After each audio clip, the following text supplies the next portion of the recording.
जय हिंद दोस्तों, स्वागत है आप सभी का एपिस्ट डिजिट ऑफिशियल के यूट्यूब चैनल पे। तो दोस्तों, आपके मन में यही डाउट है, आखिर क्वेश्चन है कि आखिर कब तक कंप्लीट होगा सीआईएसएफ हेड कांस्टेबल भर्ती 2019 429 पोस्ट की वैकेंसी है। 2019 की वैकेंसी है, अभी तक कंप्लीट नहीं हुआ, नहीं इसका अभी तक रिटन एग्जाम हुआ।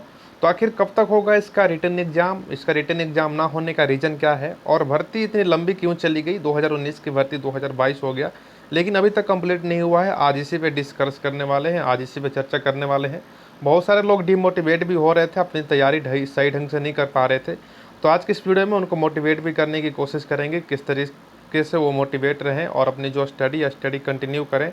और उनका जो रिटन एग्जाम है कब तक हो सकता है सीआईएसएफ हेड कांस्टेबल भर्ती 2019 429 पोस्ट का। आप इस वीडियो को पूरे अंत तक देखिए, वीडियो में पूरा आपको स्टेप बाय स्टेप बताने वाले हैं।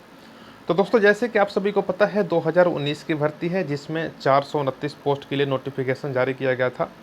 जिस तरीके से इसका फिजिकल एग्ज़ाम हुआ उस तरीके से बहुत सारे लोगों ने सोचा था कि इसका रिटन एग्ज़ाम भी जल्दी कंप्लीट होगा और जल्दी इसको ज्वाइनिंग कर दी जाएगी। क्योंकि दोस्तों, जिस तरीके से इसका अप्लीकेशन फॉर्म भरे गए थे और जब अप्लीकेशन फॉर्म भरने के बाद जितना जल्दी इसका फिजिकल एग्ज़ाम हुआ उतना जल्दी इसका रिटन एग्ज़ाम डेट भी जारी किया गया था। आपको ये सुनकर आश्चर्य फील होगा कि रिटन एग्ज़ाम जारी किया गया था, लेकिन दोस्तों ये सच है। जितना जल्दी हेड कांस्टेबल मिनिस्ट्रियल का पीएसटी हुआ था फिजिकल स्टैंडर्ड टेस्ट, इसके लिए 2019 में 91 यानी 91 सेंटर बनाए गए थे। 91 सेंटर पे सीआईएसएफ हेड कांस्टेबल मिनिस्ट्रियल 2019 की भर्ती का पीएसटी हुआ था। पीएसटी में बहुत सारे लोग पास हो गए थे। पास होने के बाद उन्होंने अपनी जो टाइपिंग स्पीड है, टाइपिंग टेस्ट भी देना शुरू कर दिया था। अपनी जो मॉक टेस्ट है सीआईएसएफ हेड कांस्टेबल के लिए मॉक टेस्ट में अच्छे से स्कोर कर रहे थे, उनका अच्छे नंबर आ रहा था। बहुत सारे लोग उम्मीद कर रहे थे कि इस भर्ती को 2020 तक ज्वाइन कर दी जाएगी। क्योंकि दोस्तों, भर्ती के फॉर्म भरने के बाद जस्ट बाद ही इसके पीएचडी करा लिया गया था। यानी दोस्तों, पीएचडी कराने में किसी तरीके से कोई दिक्कत नहीं होती है और बहुत जल्दी हेड कांस्टेबल मिनिस्ट्रियल की जो फिजिकल है, फिजिकल में पीएचडी करा दी जाती है। उसी उम्मीद से बहुत सारे लोग सोच रहे थे कि इसका रिटन एग्जाम 2 से 3 महीने में कंडक्ट करा दी जाएगी। और दोस्तों, लड़के बहुत अच्छे सोच रहे थे, जिन्होंने फॉर्म अप्लाई किया था उन्होंने अच्छा सोचा था। फिजिकल कंप्लीट होने के बाद 2 से 3 महीने बाद इसकी जो रिटन एग्ज़ाम है, रिटन एग्ज़ाम डेट घोषित कर दिया गया था 2019 में। बहुत सारे लोगों को पता होगा, जो हमारे चैनल के साथ जुड़े हैं उनको पता होगा। हमने वीडियो बनाया था जिसमें बताया था कि सीआईएसएफ हेड कांस्टेबल का रिटन एग्ज़ाम डेट घोषित कर दिया गया है 2019 में। लेकिन दोस्तों, उस नोटिफिकेशन को जारी किए हुए कुछ ही दिन हुए थे, तभी बीच में एंट्री होता है दुनिया को तबाह करने वाले कोविड-19 का। जी हाँ दोस्तों, जैसे ही इसका नोटिस जारी किया गया था कि सीआईएसएफ हेड कांस्टेबल का जो रिटन एग्ज़ाम है इस दिन से शुरू होगा, इसका एडमिट कार्ड इस दिन से जारी किया जाएगा, उसके बाद दोस्तों दुनिया को बर्बाद करने वाले कोविड-19 का एंट्री हो जाता है। जिस वजह से जो सीआईएसएफ हेड कांस्टेबल की जो लिखित परीक्षा है उसे पोस्टपोन कर दी जाती है कुछ समय के लिए। और नोटिफिकेशन में बताया जाता है कि आपको बहुत जल्द ही इसके लिए ऑफिशियल नोटिफिकेशन जारी किया जाएगा, जिससे आप सभी को आपकी रिटन एग्ज़ाम डेट बता दी जाएगी कि आप सभी का रिटन एग्ज़ाम कब होगा। 2019 बीत गए, 2020 चले गए, 2021 चले गए, सीआईएसएफ की तरफ से कोई भी ऑफिशियल नोटिफिकेशन नहीं आया। बहुत सारे लोगों ने ये उम्मीद छोड़ दिया था कि ये भर्ती कंप्लीट होगी। कई सारे लड़के ये सोच रहे थे कि ये भर्ती कैंसिल हो गया, भर्ती रद्द हो गया। लेकिन दोस्तों, जो हमारे साथ प्रॉपर जुड़े थे, हमने उनको बताया था कि किसी भी वैकेंसी को रद्द करने के लिए, किसी भी डिपार्टमेंट की वैकेंसी हो, अगर वैकेंसी रद्द होनी होगी तो सबसे पहले ऑफिशियल नोटिफिकेशन पब्लिश किया जाएगा, जिसमें बताया जाएगा कि ये भर्ती कैंसिल हो गई है, एडवर्टाइजमेंट नंबर इतना था, इस भर्ती को रद्द कर दिया गया है, कैंसिल कर दिया गया है। लेकिन दोस्तों, इस तरफ से कोई भी ऑफिशियल नोटिफिकेशन सीआईएसएफ के साइट पे पब्लिश नहीं किए गए थे। तो हमने पहले बता दिया था कि ये भर्ती रद्द नहीं हुई है। बहुत लोगों ने विश्वास नहीं किया, कमेंट बॉक्स में उन्होंने अलग तरीके से बोला कि सिर्फ फेक वीडियो बनाते हो। लेकिन जो इस चैनल पर विश्वास कर, उन्होंने विश्वास कर अपनी तैयारी कंटिन्यू रखी। और दोस्तों, जैसे मैंने वो वीडियो बनाया उसके जस्ट 2 महीने बाद सीआईएसएफ के साइट पे एक ऑफिशियल नोटिफिकेशन आता है, जिसमें बताया जाता है कि हेड कांस्टेबल मिनिस्ट्रियल 2019 की जो वैकेंसी है सीआईएसएफ हेड कांस्टेबल की, इसको जो फिजिकल है पीएचडी फिर से कंडक्ट कराए जाएंगे। यानी जो फिजिकल है रिकंडक्ट कराया जाएगा, जिसके लिए 30 सेंटरों का फिजिकल फिर से हुआ। उस नोटिफिकेशन बताया गया था कि सभी सेंटर का जो फिजिकल है फिर से नहीं होगा। जो लोग फिजिकल क्वालिफाई कर चुके हैं उन्हीं लोगों में से नीचे दिए गए 30 सेंटरों का फिजिकल फिर से शुरू होगा, उनके पीएचडी डॉक्यूमेंट वेरिफिकेशन फिर से होंगे। तो बहुत सारे ने अपना डॉक्यूमेंट वेरिफिकेशन है पीएचडी फिर से दे दिया। जिन जिन लोगों का एडमिट कराया था उनका फिजिकल भी कंप्लीट हो चुका है।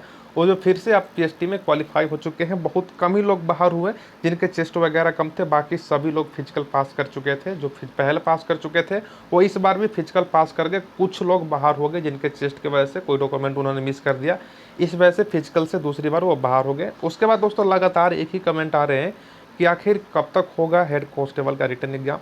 तो दोस्तों इससे पहले 2020 की भर्ती है एएसआई एलडीसी का, उसका रिटर्न एग्जाम हो चुका है, उसका आंसर की भी जारी कर दिया गया, जैसे कि आप स्क्रीन पर देख पा रहे हैं। तो अभी सीआईएसएफ के पास मात्र 2 ही वैकेंसी है। पहली वैकेंसी है हेड कांस्टेबल और दूसरी वैकेंसी है कांस्टेबल फायर, जिसका फिजिकल चल रहा है, जिसके लिए 41 सेंटर बनाए गए हैं। बस सीआईएसएफ के पास अभी 2 ही वैकेंसी पेंडिंग है। हेड कांस्टेबल मिनिस्ट्रियल 2019 एलडीसी पे काम चल रहा है और सीआईएसएफ फायरमैन का फिजिकल हो रहा है। 26 अगस्त से फिजिकल हो गया है सीआईएसएफ फायरमैन का शुरू, और जो चलने वाला है 10 अक्टूबर तक इसका फिजिकल चलने वाला है। तो दोस्तों क्या इसके बीच में हेड कांस्टेबल मिनिस्ट्रियल का जो रिटर्न एग्जाम है कंडक्ट करा लिया जाएगा? तो दोस्तों हेड कांस्टेबल मिनिस्ट्रियल का जो रिटर्न एग्जाम है कभी भी कंडक्ट कराया जा सकता है। इसका रीज़न क्या है कि दोस्तों सीआईएसएफ फायरमैन का फिजिकल चल रहा है, उसी बीच में उससे पहले एलडीसी का जो रिटर्न एग्जाम था उसको रिटर्न एग्जाम को कंडक्ट करके उसका आंसर की भी जारी कर दिया गया, और अक्टूबर तक सीआईएसएफ फायरमैन का फिजिकल है होने वाला है। तो दोस्तों इनके बीच में सीआईएसएफ हेड कांस्टेबल की जो वैकेंसी है इसमें गैप कहीं नहीं आने वाला है। बहुत जल्दी सीआईएसएफ द्वारा हेड कांस्टेबल का जो रिटर्न एग्जाम है उसका नोटिस पब्लिश कर दिया जाएगा। बहुत जल्दी इसका रिटर्न एग्जाम कंडक्ट करा लिया जाएगा। जब मैं वीडियो बना रहा हूँ इसी समय के कुछ दिन बाद भी इसका नोटिस पब्लिश किया जा सकता है, या हो सकता है 10 से 15 दिन लग जाए। लेकिन दोस्तों सीआईएसएफ की तरफ से पूरी तैयारी कंप्लीट कर ली गई है। आपको किसी प्रकार से डिमोटिवेट होने की ज़रूरत नहीं है। आपको अपनी स्टडी कंटिन्यू करनी है, क्योंकि दोस्तों आपके जो रिटर्न एग्जाम का जो डेट है वो कभी भी जारी किया जा सकता है। इन 2 महीनों के बीच में आपका कभी भी एडमिट कार्ड जारी किया जा सकता है। मैं आपको कोई डेट नहीं बताने वाला हूं, क्योंकि दोस्तों हम कोई फेक डेट नहीं बताएंगे। अगर मैं आपको बता दूं कि आपका रिटर्न एग्जाम इस दिन से शुरू होगा तो उस दिन से नहीं हुआ तो एक गलत डेट हो जाएगा। सीआईएसएफ हेड कांस्टेबल की पूरी तैयारी कर ली गई है। आपका जो जो आपका रिटर्न एग्जाम का जो एडमिट कार्ड है उसे कभी भी जारी किया जा सकता है, कभी भी नोटिस पब्लिश किया जा सकता है। तो आपको अपनी रिटर्न एग्जाम की तैयारी कंटिन्यू करनी है। आपका जो रिटर्न एग्जाम है पूरे 100 नंबर का होने वाला है, जिसके लिए आपको 100 क्वेश्चन दिए जाएंगे। आपका जो एक क्वेश्चन रहने वाला है 1 नंबर का रहने वाला है, जिसको सॉल्व करने के लिए आपको 2 घंटे का समय दिए जाएंगे, 120 मिनट का समय दिए जाएंगे। 100 क्वेश्चन सॉल्व करने के लिए किसी तरीके से कोई निगेटिव मार्किंग नहीं है, तो आपको इस बात को ध्यान रखना है। अगर आपसे कोई आंसर गलत भी हो जाता है तो इसमें कोई नंबर आपका नहीं कटने वाले हैं। जो आपका रिटर्न एग्जाम है ऑनलाइन या ऑफलाइन किसी भी तरीके से लिया जा सकता है। और जो इसकी एग्जाम सिलेबस की बात करें तब का जो एग्जाम है 25 नंबर आपको मैथ से पूछे जाएंगे, 25 क्वेश्चन रीजनिंग से पूछे जाएंगे, 25 क्वेश्चन जीके से पूछे जाएंगे और 25 ही क्वेश्चन इंग्लिश या हिंदी से पूछे जाएंगे। आप चाहे तो इंग्लिश के भी क्वेश्चन कर सकते हैं, आप चाहे तो हिंदी के क्वेश्चन कर सकते हैं। आपका जिसका भी क्वेश्चन हल्का लगे, जिसका भी क्वेश्चन ईजी लगे, अगर आपको इंग्लिश का क्वेश्चन ईजी लग रहा है तो आप इंग्लिश का क्वेश्चन कर सकते हैं 25 क्वेश्चन। अगर आपको हिंदी का क्वेश्चन ईजी लग रहा है तो आप हिंदी का क्वेश्चन कर सकते हैं। तो वही था आपका एग्जाम सिलेबस। तो दोस्तों आपको डिमोटिवेट होने की ज़रूरत नहीं है। अगर आप सही ढंग से तैयारी करते हैं तो आपका सिलेक्शन इस बार निश्चित है, क्योंकि दोस्तों बहुत सारे लोगों का जो सिलेक्शन है अदर पोस्ट पे हो चुका है। तो इस बार आप सभी के लिए गोल्डन अपॉर्चुनिटी है कि आप सभी अपना तैयारी कंटिन्यू करते रहें, क्योंकि दोस्तों सिलेक्शन लेने के लिए तैयारी कंटिन्यू करनी पड़ती है। आपका जो रिटर्न एग्जाम है बहुत जल्दी कंडक्ट करा लिया जाएगा, बस अपनी आप तैयारी कंटिन्यू करके रखिए। दोस्तों जैसे ही कोई अपडेट मिलता है इसके रिगार्डिंग सबसे पहले आपको इस चैनल के माध्यम से बताया जाएगा। तो अपनी तैयारी कंटिन्यू रखिए। चैनल पर नया है तो प्लीज़ चैनल को सब्सक्राइब कर ले, जो नीचे रेड कलर का बटन है सब्सक्राइब का, उस पर क्लिक करके चैनल को सब्सक्राइब कर ले। और साइड में एक बेल का आइकन आएगा, उससे बजाल तक आपको जितने भी अपडेट हो सभी अपडेट आपको पल पल मिलता रहे। यही मिलते हैं नए वीडियो में किसी नई अपडेट के साथ। तब तक के लिए जय हिंद, जय भारत, वंदे मातरम।